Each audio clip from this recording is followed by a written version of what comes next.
up, YouTube? Wraithyn here. I am back with another video on the bonus balance updates and patch notes. We're gonna do a little review of the changes that are coming to Smite here shortly. Talk through my thoughts, how I think it's gonna impact the game at all levels of play, and what you can expect from the changes coming to Smite next Tuesday.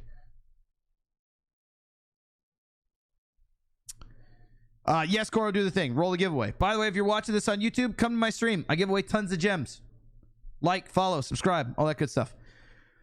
All right, we got 8.2 bonus balance update. We got some skins. We got some patch changes or balance changes, some quick stuff like that. First of all these skins are absolutely ridiculous. The Mighty Mage Cupid might be one of my favorite skins in the entire game. Senpai Slayer Cirquette can step on me whenever she wants. Lilac Bloom Hera is a great theme that I like to see that they're experimenting with. And then obviously the Green Knight King Arthur. Great throwback to Arthur's lore with the Green Knight. Looks great. I haven't seen it in game, but it looks like it was pretty well executed. But let's get to the stuff that actually matters, which is the bonus balance changes that are going to impact your gameplay. The first thing is the healing reduction aura. So this idea that you're always brawling, and then when you're in combat, your ability to heal goes up, and when you're out of combat, you can heal a whole lot less. They decrease the time window where full healing is allowed after successfully brawling with an enemy god from 4 seconds to 3 seconds. So you can't poke somebody and then back out, dump your heal, get a whole big bunch of healing, and then go back in when your heal's back up, right? Because that's dropped to 3 seconds, the amount of time that you have to use in combat healing has shortened, which means that your ability to out of combat heal even though you're in combat is going to go down pretty significantly. Item changes: increased healing reduction from 35% to 40%. So it's kind of it's interesting to talk about this because in a vacuum it feels like 5 extra percent on something like Divine Ruin, Brawler's Beatstick, and then a total of 5% back on the Toxic Blade, up from 35. It seems like it's not a lot, but across all 3 items, you get an extra 15% if you're just building the items that you should when you're fighting against healers. All 3 of these are basically meta items when healers are on the map, so you're getting an extra 15% if you're building properly. Increased healing reduction from Pestilence and Contagion. I actually don't think this is that big of a deal. I actually kind of find these items underwhelming. Generally, what you do to counter a healer is you're going to buy Divine Ruin, you're going to buy Brawler's Beatstick or Toxic Blade if you're an auto attacker, and then one of your tanks is going to have an upgraded Cursed Ankh. Between those 2 or 3 items, right, you should pretty much full anti-heal the enemy team, and Contagion and Pestilence just aren't worth it, especially when there are better tank items to buy. Things like Pridwin or Mantle or Shifter Shield for solo laners or Breastplate or Genjis or all these other things where when you buy Contagion, it really stinks. It feels bad to build because you're not getting something else that's super that's like way more valuable. All right. Shadow Steel Shuriken, increased healing reduction from 35% to 40%. I don't think anybody's going to build this anyway. Nobody's really going crit right now. But, I mean, could we see it built more? Maybe. I don't know who on. But I think, again, there's way better anti-heal options than this. Cat Shield somehow had its cost. One of the best healing items in the game. Somehow had its cost reduced from 2,500 to 2,250, making it one of the best protections for gold values in the game out of the gate. We saw this built first item on people like Mulan and Guan and everything like that. Like before their boots were finished, people were finishing this item because it's nuts, right? Like it's better than pretty much anything. It gives you power, both prots, and that awesome passive. So like, why wouldn't you buy it? Wait, does it actually give power? I can't remember. Maybe it does. If it doesn't, forget I said it. Anyway, moving right along. Yes, it does give power. I forgot. I was just testing you at home. Anyway, fail not. All right, so we're starting to get into things that are actually going to change the way that the game is played.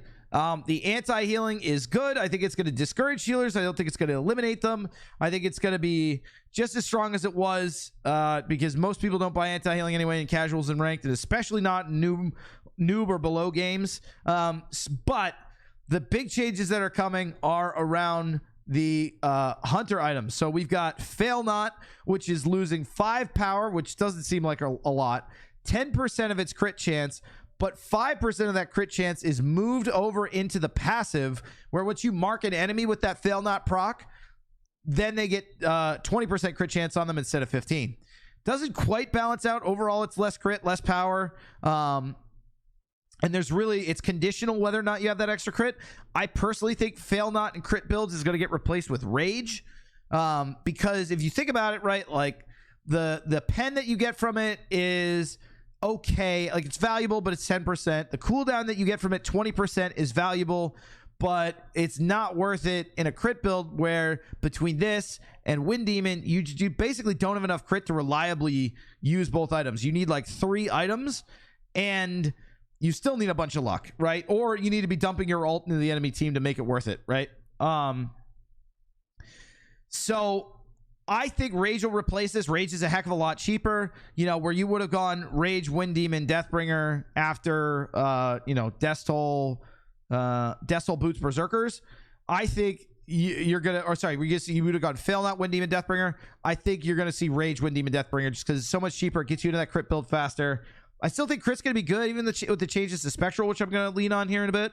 But I don't think we're gonna see a lot of Fail Not built anymore. It's kind of a crazy. It was like a super bloated item. Yeah, it was really expensive, but the value on it was way too high.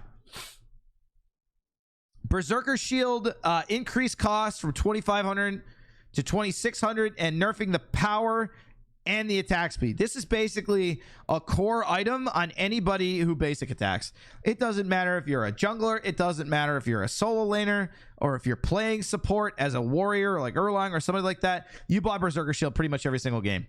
It's got pen, it's got power, it's got attack speed, it's got prots, and it was relatively cheap at 2,500 gold. So increasing the cost, decreasing the physical power, decreasing the attack speed makes it a still good item, mostly in the solo lane, but more of that like mid-game, like 4th or 5th item, like luxury item, where it's going to give you a little bit of a bump, but it's not going to be earth-shattering at 50 power. Spectral Armor. I kind of like this change. Hunters bitch about this, but the reality of it is that if I have to build Spectral Armor to counter your crit, I'm not building something else, right? So yes, it's annoying that you can reduce crit with a single item, but if you are buying crit, it's like having an Odin on the map. When you have an Odin on the map, you need 1, maybe 2 Phantoms, right? That's 2 teamfight relics that you're not buying just to counter one god's ability, and he's got 3 others that he uses pretty well, right? So they've decreased the amount of crit damage strikes deal from 50% to 40%. So the extra damage on top of crit strikes. Wait. Oh, okay. So it negates the crit by 50% now, and it will reduce it by 60%. It's a weird way of saying it reduces the crit damage by 60%. After the changes, which I think is good. It's an item that you have to very intently spec into to be able to walk at hunters. Hunters have had the you know, a pretty easy ride for season 8, so I see this as a good balance change versus just nerfing crit items, right? Which it feels bad. Make it so that you have to spec into countering the crit, which means you're choosing not to build something else. What are you not building? Are you not going to build a Genji's? Are you not going to build a Pridwin? Are you not going to build a Mantle of Discord? Something along those lines. You have to give up those other good item passes to pick up this one, and the rest of your team needs to be able to take advantage of that. If they have to pick up a Spectral instead of a Genji's, guess what? They have less magic protections than they do in their current builds today, right? So you have to be really relying on your team to pick up the slack when somebody picks up the Spectral Armor. Do I think it's going to drive crit away? Maybe. It's going to depend on the pro scene and how much those hunters kind of bitch about it, and then kind of reshape the meta with the crit or with the Kins builds. But I don't really think this is that big of a deal. It's 10%. It's not anything earth shattering. All right. Archmage's Gem decreased magical power scaling from 2% per stack to 1.5. So you get a 40% to 30% scaling. Following you. which, you know, I mean, it's basically like lesser soul gem now after all the stacks. So, you know, do I think it's that big of a change? No, it's going to make it so Nuwa doesn't one-shot you at late game with soul gem and E-staff and soul reaver and archmages.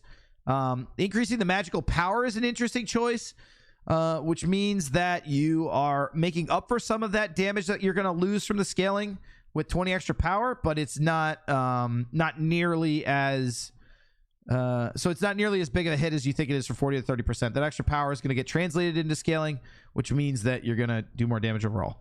Well, you're going to do less damage overall, but you're going to do more damage than them just nerfing the scaling on it. All right, Apollo. Across the Sky, decreased power scaling from 40% per tick to 30% per tick. Great change here. I think Apollo's ult is obnoxious as an ability to begin with. I don't really even think it should do any damage. 40% per tick. When it ticks like 4 or 5 times, you get 200 power. That's an unbelievable amount of damage just for coming out of the sky in your ultimate, which is basically impossible to miss. Then on top of that, you have your knockup, you have your mez, and you have your dash to chase people down. You are instantly getting a whole boatload of damage off for free when you come out of the sky in this ultimate. I think this is a great change. Apollo's in the meta right now. He really stinks to play into and fight into. He can split push. He can rotate really well.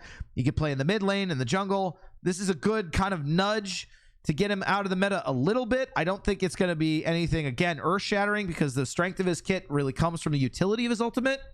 So I think we'll see a whole bunch more of Apollo. It'll just be less obnoxious to get ulted on by him.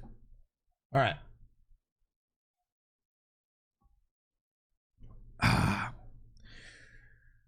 Back we go.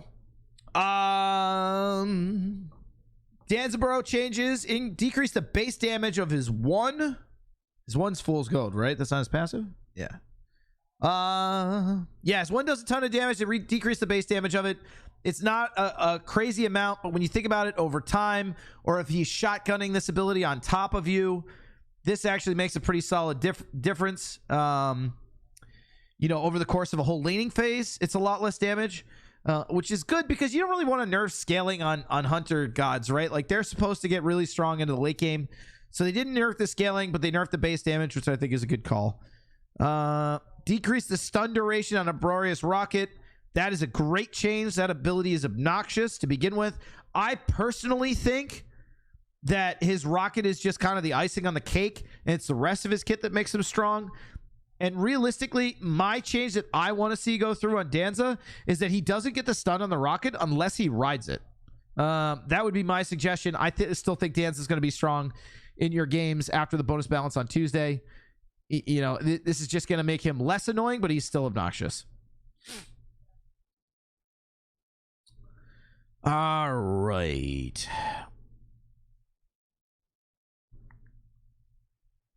Cullen changes. Cullen's been running the meta a little bit. Cullen's another interesting case. He's like Thoth or like Giannis or like any of those gods that, you know, kind of take a little bit of a like brain to play, where I feel like when he's buffed enough, he does well in higher level play, and then people bitch about him and he gets nerfed.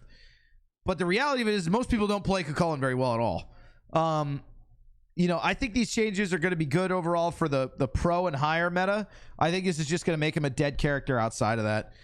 Decreasing physical power per level from 3 to 2 when transformed, meaning that, you know, when he's level 20, he's not going to get 60 power. He will get 40. Pretty significant change there. Still a lot of power even when he transforms. I think this god will still be very good. And then Barb Spear and Ground Slam is going to decrease the base damage by, looks like, 10 across the board. 10 across the board. Yeah, again, base damage really impacts your ability to act as a brawler bruisery tank. You could build a lot of protections. You're still going to do damage. You know, it doesn't, and this is the thing that people don't realize about base damage nerfs. It seems like the numbers are small, like 10 damage, whoop-de-dink. But over the course of a whole laning phase where he uses this ability on you maybe 10 times, right? That's 100 damage. And then in a team fight where it hits 3 people, that's another 50 less damage that it's doing, et cetera, et cetera. So over the course of the game, this has a much bigger impact than people think it does. Yeah, and you can fight him in Berserk form. You just need the sigil now. Yep. And then lastly, our last change for the bonus balance is the Scylla changes. Scylla came right into the meta after Worlds. Everybody realized she was a great god again. Joke's on you. She's been good. People just remembered she existed. They decreased the magical scaling from 80% to 75%. And then on her for her Sikkim, which is just a sick ability to begin with. And then her crush scaling from 90% to 85%, while reducing the magical protections that her 2 reduces from 25 to 20. I don't think this is going to have any difference, make any difference in the way that Scylla's played. I think it's good of them to reduce her overall scaling through her combo by 10%. But if she has 900 power, that's 90 less damage that you do, right? So, I would almost have rather seen them nerf her base damage so she struggles in the early game a little bit more, because she really should be this late game powerhouse monster that you have to plan for and play against and play into, right? I kind of hate the idea of her being this god that, in the late game is just as good as everybody else. When I started playing Smite, she was like that. She had terrible clear. You had to play like 15 whole minutes before she could actually clear the wave. And now she kind of clears just as good as everybody else. She kind of fights just as good as everybody else. I really think she should be that like hammer mage, like Kali, or like some of the other late game hyper carries that are out there. So yeah, even with this nerf, she's still gonna shred. It's not that big of a reduction in power. I would say a good portion of her damage comes from things like Soul Gem and other items that you're gonna get that are gonna increase your damage. But yeah, I think that's gonna be it. Well, anyway, guys, that is it for the bonus balance changes. Let me know in the comment section what you guys think. If you agree with me or disagree, make sure you like, comment, subscribe. Hang a poster of me above your bed and think about me all day and all night. And yeah, anyway, thanks again for watching. I'll see you guys in the next one. Take care.